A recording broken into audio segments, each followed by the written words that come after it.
Okay, here we have a piece of paper that shows the various bolts and their numbers that I have labeled on the pieces of tape that go with the bolts, as well as a couple of extras that I didn't really think I was going to need. Anyway, very important piece of paper to put the transmission back together. So here we see the space is all cleared up. What it turned out to be was making this level and getting this level and sliding it straight in. There was still a little bit of interference. I think it was the center shaft going into the bearing, and putting these in as guides, which are the through-hole ones that have the sleeve that takes all the torque, I guess. And then I put these two through and just tighten one side up half a turn, the other side, wiggle, kept doing it, and then you heard it slide in, and then everything would tighten up. Because of the way that the motor is, it has a bunch of threaded holes, so these originally just slid into the motor this way and tightened up. We don't have that option right now, so I'm going to be buying bolts and washers for this, and yeah, I guess that's about it. So I got to go to Bolt Supply tomorrow and get several bolts and several nuts, washers, that kind of thing.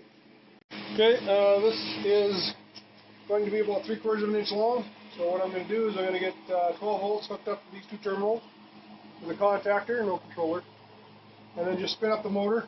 And at 3/4 of an inch away, I'll drill a hole in a spacer 3/4 of an inch thick, and then I'll just slide it on here, and then we're going to use a hacksaw blade on a hacksaw to just score the edge and just keep digging further and further until it cuts through as it's spinning.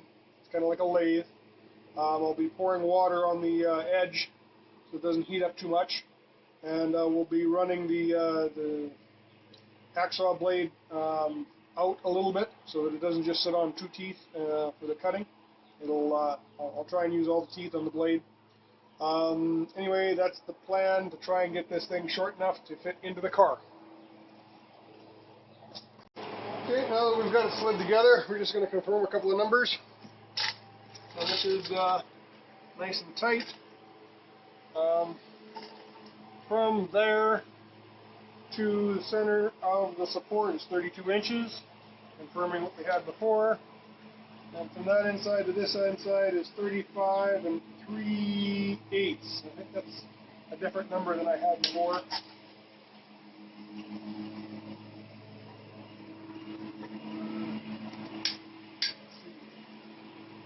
$35.25, so there's not a lot of difference there. And of course, we're going to be shortening this to 3/4 of an inch. So we're going to end up being at 32 3/4 for that support, with a total distance of 36 inches for end to end. Okay, this is the way the motor and transmission will be going into the car.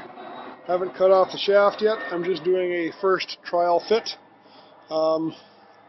which will give me an idea whether even cutting off 1.25 inches on the shaft is going to help me at all. Okay, here is the motor trial fit. The bolts aren't right, the shaft's not cut yet, but this mount here is in the right place. This front axle is just above where it should be going in.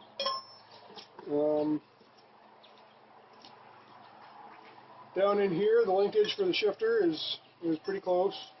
There's a bracket down here that fits up in here somewhere to keep the one more bracket for keeping the transmission from rotating. Over on this side, the shaft of the motor is sticking about 1/4 inch into the wheel well. The motor is actually resting on the frame. There's going to be a bracket going from the motor up to this support. May come off the end, may come off a little here, I'm not sure exactly how. And this whole thing's got to move over a couple of inches on the motor end, but it's looking pretty good actually. After the motor shaft is shortened, and this bracket is actually pretty. This motor mount is pretty close to being in the correct place. So there's a few things to deal with, but it looks as though this thing is going to fit. So what we're doing here is we're going to run the motor up and cut off the end. It fit into the car with 2 inches of shaft. It was intruding into the wheel well, so I'm going to cut off 3/4 of an inch of the shaft, and I'm pretty sure it'll fit just fine. So I have 12 volts for my control power, going to a gigawatt contactor here, and then we have just a 12 volt battery over here going through a isolation switch, gigawatt contactor going up to the motor, from the motor back to the battery. It's going to turn about 300 RPM or so. I'll change sides. Okay, so there's a couple of spacers here, just a couple pieces of plywood with a 7/8 hole cut through.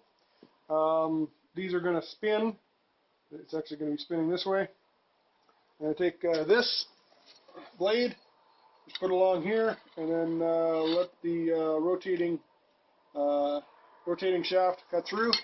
And I got to get some water to squirt onto the blade to cool it down. The video, the lighting is horrid, but I turned on the video just in case I do something interesting. It doesn't happen often, but sometimes it happens.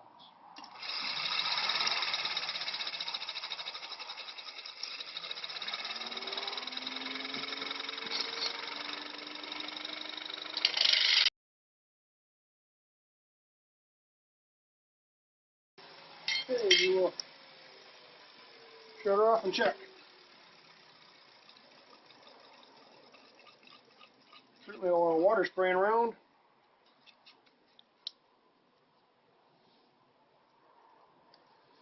That's it's not going quickly, but it's going. So here we go again.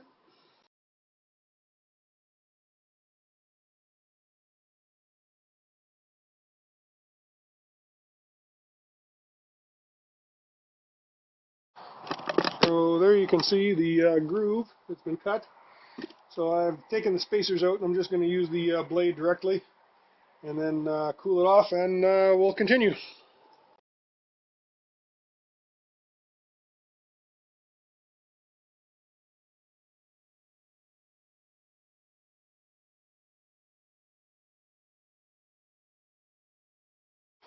And the answer is yes, I have teeth left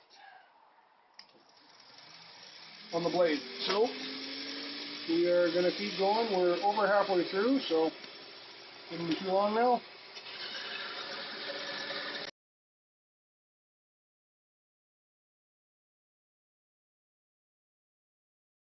Pretty good.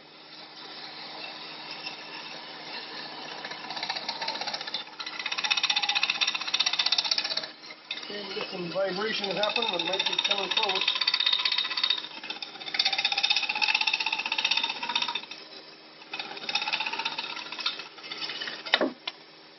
There we are.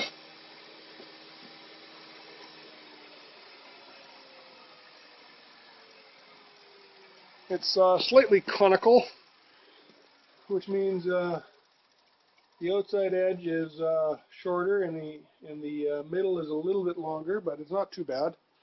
I've done worse. This is the first time I ever cut something off this method. I think Nutgain Motors, whatever the gentleman's name is, had suggested it, and Jack mentioned it on EVTV.